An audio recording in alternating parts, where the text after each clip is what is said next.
ഇന്ന് നമ്മൾ ഈ ഒരു ടൈപ്പ് ആൾട്ടർനൊക്കെ ഉണ്ടല്ലോ അതെങ്ങനെയാണ് ചെയ്യാമെന്നാണ് കാണിക്കുന്നത്. ഫാബ്രിക്കിൽ ആദ്യം രണ്ടായിട്ട് മടക്കി വെച്ചിട്ട് നമ്മൾ ബ്ലൗസിന് ലെങ്ത്ത് എത്ര വേണമെന്നുള്ളത് മാർക്ക് ചെയ്ത് കൊടുക്കുമല്ലോ. അപ്പോൾ ഇതേപോലെ 14 ലെങ്ത്ത് എന്ന് വിചാരിക്കാം. അതിൻ്റെ കൂടെ എക്സ്ട്രാ നമ്മളെപ്പോഴും ഒരു 3.5 ഇഞ്ച് മേലെ നിന്ന് താഴത്തേക്ക് മാർക്ക് ചെയ്ത് കൊടുക്കണം. അത് കഴിഞ്ഞിട്ട് മാത്രം നമ്മൾ ഈ ഒരു ബ്ലൗസിൻ്റെ ലെങ്ത്ത് മാർക്ക് ചെയ്യാവുള്ളൂ. അത് കഴിഞ്ഞിട്ട് ഇതേപോലെ ഹാഫ് ഓഫ് ദ ഷോൾഡർ 7 ആണ് എൻ്റെത്, അത് മാർക്ക് ചെയ്ത് കൊടുക്കുന്നുണ്ട്. ഇനി അത് കഴിഞ്ഞിട്ട് നെക്ക് വിഡ്ത്ത് എത്ര വേണ്ടതെന്നുള്ളത് എടുക്കുക.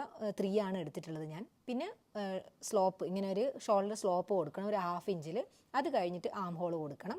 ഇതൊക്കെ അവരവരുടെ അളവിനനുസരിച്ചിട്ടാണ് കൊടുക്കേണ്ടത്. ഇതിപ്പോൾ 6.5 കൊടുത്തിട്ടുണ്ട്. പിന്നെ നെക്കിൻ്റെ ലെങ്ത്ത് 6.5 എടുത്തിട്ടുണ്ട്. വിഡ്ത്ത് 3 തന്നെയാണ് എടുത്തിട്ടുള്ളത്. ഇതേപോലെ ഒരു സ്ക്വയർ ആക്കിയിട്ട് വെക്കുക.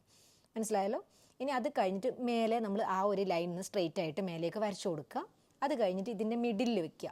ഈ ഒരു എന്താ പറയുക, വിടുത്തുണ്ട് നെക്കിൻ്റെ ആ ഒരു മിഡിലിൽ വെച്ചിട്ട് ഇതേപോലെ ഒരു ലൈനും കൂടി വരച്ചു കൊടുക്കുക. ഇനി അത് കഴിഞ്ഞിട്ട് ഇത് ഇവിടെ നമ്മൾ ഈ ഒരു ഷേപ്പിൽ ഇങ്ങനെ നെക്ക് വരച്ചു കൊടുക്കണം. നമുക്ക് വേണമെങ്കിൽ ഫ്രഞ്ച് കേവ് വെച്ചിട്ട് വേണമെങ്കിലും വരച്ചു കൊടുക്കാം. ഇത് ഇതേപോലെ വേണമെങ്കിലും വരയ്ക്കാം. അതല്ല ഫ്രീ ഹാൻഡായിട്ട് വരയ്ക്കണമെന്നുണ്ടെങ്കിൽ ഇതേപോലെ ഫ്രീ ഹാൻഡായിട്ടും വരച്ചെടുക്കാം. ഞാൻ ഈ ഒരു ടൈപ്പിലാണ്, ഈ ഒരു ഷേപ്പിൽ ഇങ്ങനെ വരച്ചെടുക്കുകയാണ് ചെയ്യുന്നത്. നിങ്ങൾക്ക് ഇനി അത് വൈഡാക്കി എടുക്കണമെങ്കിലും വൈഡാക്കി എടുക്കാം കുറച്ച്. ഇനി അത് കഴിഞ്ഞിട്ട് നമ്മൾ ബോഡി ഷേപ്പും കാര്യങ്ങളും പിന്നെ ഈ ഒരു ആം ഹോളിൻ്റെ ഈ ഒരു ഭാഗം കൂടി നമ്മൾ ഫ്രഞ്ച് കേവ് വെച്ചിട്ട് തന്നെ വരച്ചു കൊടുക്കുന്നുണ്ട്. ഫ്രണ്ട് ആം ഹോൾ ആകുമ്പോഴത്തേക്ക് ഇതേപോലെ അകത്തേക്ക് കുറച്ച് കുഴിച്ച് കട്ട് ചെയ്യും.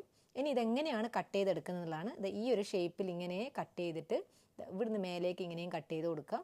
ഈ ഒരു ഭാഗത്ത് വരുമ്പോഴത്തേക്ക് ഇതേപോലെ എടുത്തിട്ട് ഇവിടുന്ന് ഈ ഒരു ഷേപ്പിൽ ഈ ഒരു ടൈപ്പിൽ നമുക്ക് എന്താ പറയുക കുർത്തിയിലും ബ്ലൗസിലും ഒക്കെ ചെയ്യാൻ പറ്റും. അപ്പോൾ ഇതിൻ്റെ ബാക്ക് ഭാഗം എങ്ങനെയാണ് വരുന്നത് വെച്ചാൽ നെക്ക് ഉണ്ടാവില്ല, ബാക്ക് പ്ലെയിൻ ആയിട്ട് സ്ട്രെയിറ്റ് ആയിട്ട് വരുമല്ലോ, അതേപോലെയാണ് ഇത്. ഇതേപോലെ സ്ട്രെയിറ്റ് ആയിട്ടാണ് ബാക്ക് വരിക. ഇതിൻ്റെ സ്റ്റിച്ചിങ് വീഡിയോ വേണമെങ്കിൽ കമൻറ്റ് ഇടുക.